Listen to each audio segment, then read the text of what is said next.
times outside the door, and went to sit before the master in respectful silence.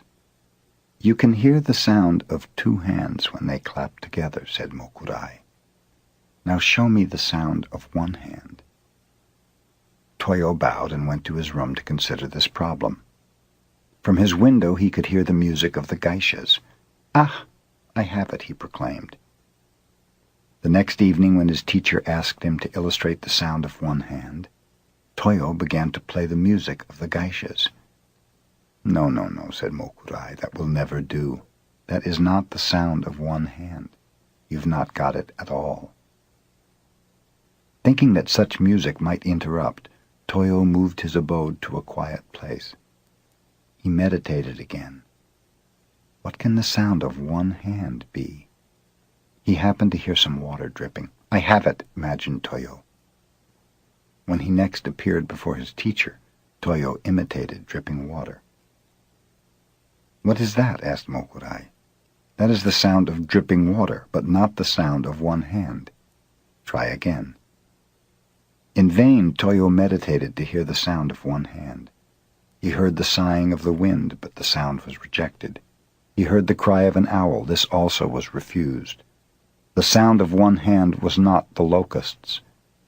For more than 10 times Toyo visited Mokurai with different sounds. All were wrong. For almost a year he pondered what the sound of one hand might be.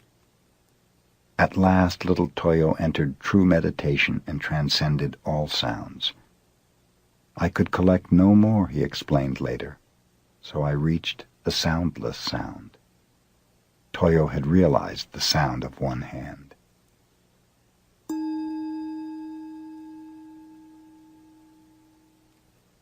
Soyen Shaku, the first Zen teacher to come to America, said, "My heart burns like fire, but my eyes are as cold as dead ashes." He made the following rules which he practiced every day of his life. In the morning before dressing, light incense and meditate. Retire at a regular hour. Partake of food at regular intervals.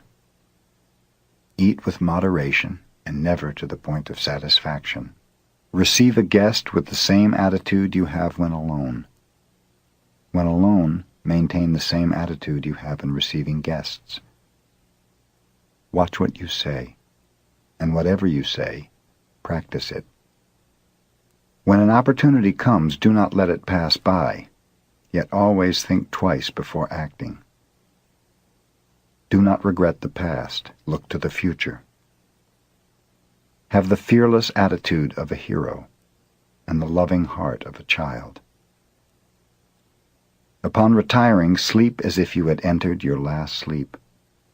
Upon awakening, leave your bed behind you instantly, as if you had cast away a pair of old shoes.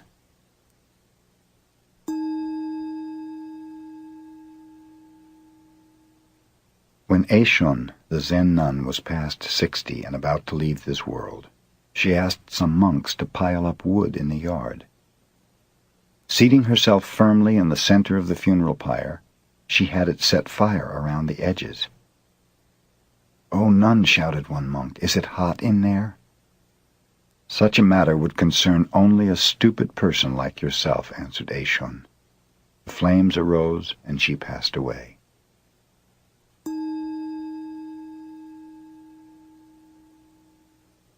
A farmer requested a Tendai priest to recite sutras for his wife who had died. After the recitation was over, the farmer asked, "Do you think my wife will gain merit from this?"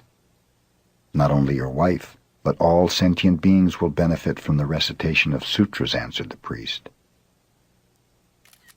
"If you say all sentient beings will benefit," said the farmer, "my wife may be very weak and others will take advantage of her, getting the benefit she should have.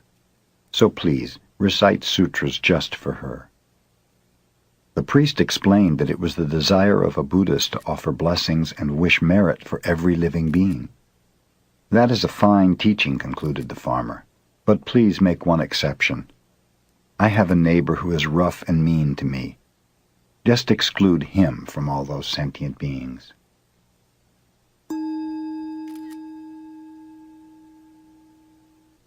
Suiwo, the disciple of Hakuin, was a good teacher.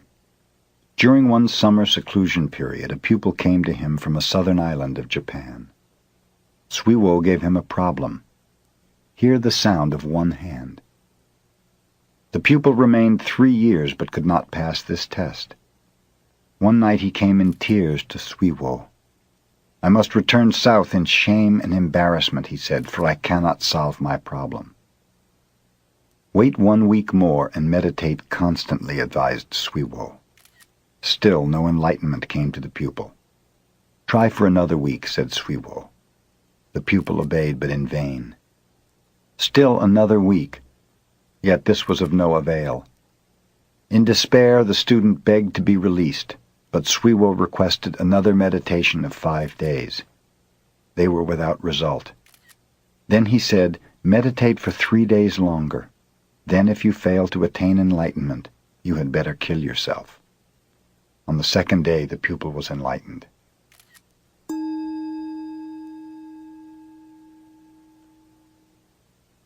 Provided he makes and wins an argument about Buddhism with those who live there, any wandering monk can remain in a Zen temple. If he is defeated, he has to move on. In a temple in the northern part of Japan, 2 brother monks were dwelling together. The elder one was learned, but the younger one was stupid and had but one eye. A wandering monk came and asked for lodging, properly challenging them to a debate about the sublime teaching. The elder brother, tired that day from much studying, told the younger one to take his place. "Go and request the dialogue in silence," he cautioned. So the young monk and the stranger went to the shrine and sat down. Shortly afterwards the traveler rose and went into the elder brother and said, "Your young brother is a wonderful fellow. He defeated me." "Relate the dialogue to me," said the elder one. "Well," explained the traveler, "first I held up 1 finger, representing Buddha, the enlightened one. So he held up 2 fingers, signifying Buddha and his teaching. I held up 3 fingers, representing Buddha, his teaching, and his followers living the harmonious life. Then he shook his clenched fist in my face, indicating that all 3 come from one realization. Thus he won, and so I have no right to remain here." With this the traveler left. "Where's that fellow?" asked the younger one, running into his elder brother. "I understand you won the debate." "Won nothing. I'm going to beat him up." "Tell me the subject of the debate," asked the elder one. "Why, the minute he saw me he held up 1 finger, insulting me by insinuating that I have only 1 eye. Since he was a stranger, I thought I would be polite to him, so I held up 2 fingers, congratulating him that he has 2 eyes. Then the impolite wretch held up 3 fingers, suggesting that between us we only have 3 eyes.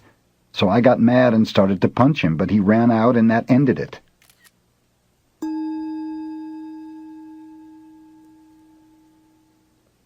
After Bankei had passed away, a blind man who lived near the master's temple told a friend, "Since I'm blind, I cannot watch a person's face, so I must judge his character by the sound of his voice. Ordinarily, when I hear someone congratulate another upon his happiness or success, I also hear a secret tone of envy. When condolence is expressed for the misfortune of another, I hear pleasure and satisfaction, as if the one condoling was really glad there was something left to gain in his own world. In all my experience, however, Bankei's voice was always sincere. Whenever he expressed happiness, I heard nothing but happiness, and whenever he expressed sorrow, sorrow was all I heard."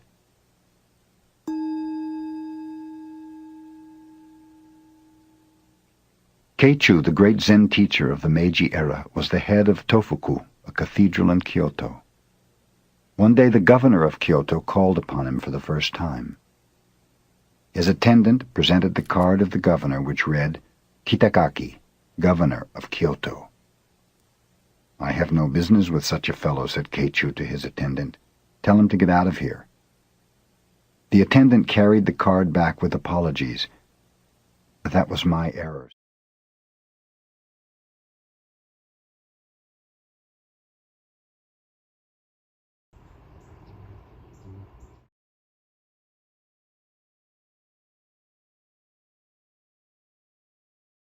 said the governor, and with a pencil he scratched out the words, Governor of Kyoto. Ask your teacher again. Oh, is that Kitagaki? Exclaimed the teacher when he saw the card. I want to see that fellow.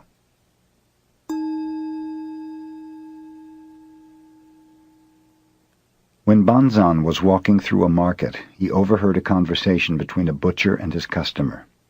Give me the best piece of meat you have, said the customer.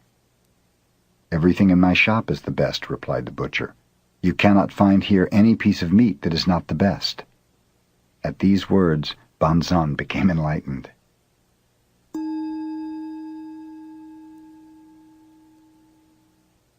Mokusen Hiki was living in a temple in the province of Tamba.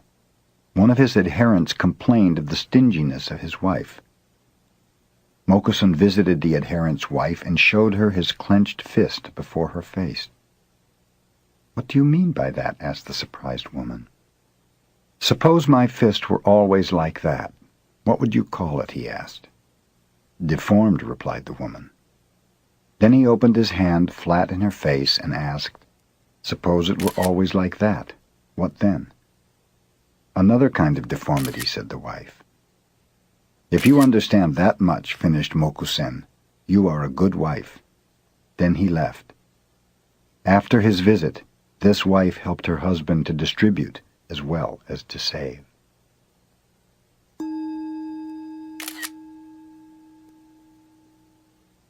Mokugen was never known to smile until his last day on earth. When his time came to pass away, he said to his faithful ones, You have studied under me for more than 10 years. Show me your real interpretation of Zen. Whoever expresses this most clearly shall be my successor and receive my robe and bowl. Everyone watched Mokugen's severe face, but no one answered. Encho, a disciple who had been with his teacher for a long time, moved near the bedside. He pushed forward the medicine cup a few inches. This was his answer to the command. The teacher's face became even more severe. Is that all you understand? He asked. Encho reached out and moved the cup back again. A beautiful smile broke over the features of Mokugen. You rascal, he told Encho. You have worked with me 10 years and have not yet seen my whole body. Take the robe and bowl. They belong to you.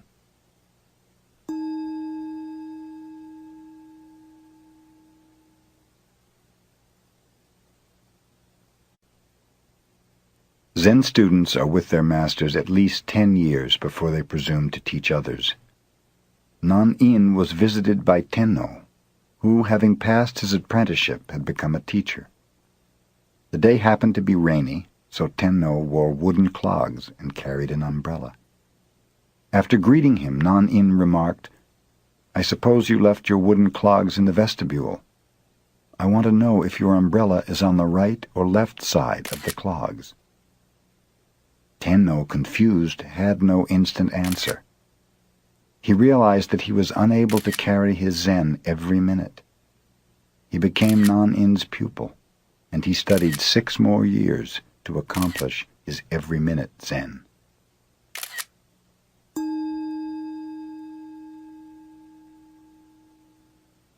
Subhuti was Buddha's disciple.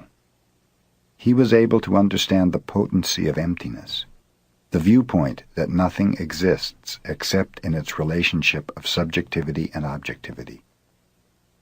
One day Subhuti, in a mood of sublime emptiness, was sitting under a tree. Flowers began to fall about him. We are praising you for your discourse on emptiness, the gods whispered to him. But I have not spoken of emptiness, said Subhuti. You have not spoken of emptiness. We have not heard emptiness, responded the gods. This is the true emptiness. And blossoms showered upon Subhuti as rain.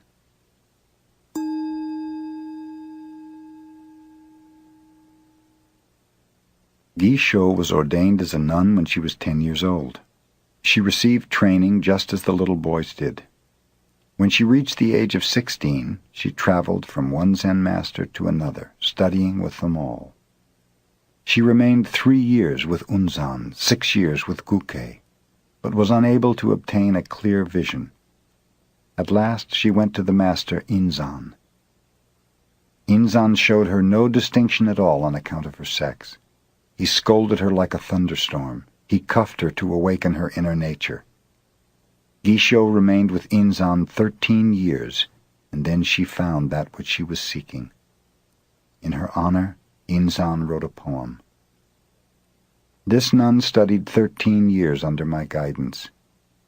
In the evening she considered the deepest koans. In the morning she was wrapped in other koans. The Chinese nun Tetsuma surpassed all before her, and since Mujaku none has been so genuine as this Gisho. Yet there are many more gates for her to pass through. She should receive still more blows from my iron fist.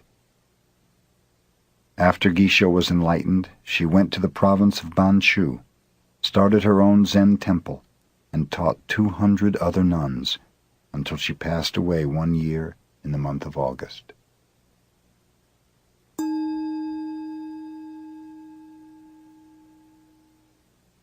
The master Soyen Shaku passed from this world when he was 61 years of age. Fulfilling his life's work, he left a great teaching, far richer than that of most Zen masters. His pupils used to sleep in the daytime during midsummer, and while he overlooked this, he himself never wasted a minute. When he was but 12 years old, he was already studying Tendai philosophical speculation. One summer day the air had been so sultry that little Soyen stretched his legs and went to sleep while his teacher was away. 3 hours passed, when suddenly waking, he heard his master enter, but it was too late. There he lay, sprawled across the doorway. "I beg your pardon. I beg your pardon," his teacher whispered, stepping carefully over Soyen's body, as if it were that of some distinguished guest. After this, Soyen never slept again in the afternoon.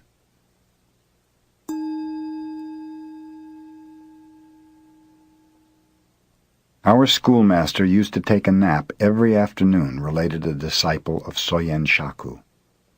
We children asked him why he did it, and he told us, "I go to dreamland to meet the old sages just as Confucius did." When Confucius slept, he would dream of ancient sages and later tell his followers about them. It was extremely hot one day, so some of us took a nap. Our schoolmaster scolded us. "We went to dreamland to meet the ancient sages, the same as Confucius did," we explained. What was the message from those sages? Our schoolmaster demanded. One of us replied, "We went to dreamland and met the sages and asked them if our schoolmaster came there every afternoon, but they said they had never seen any such fellow."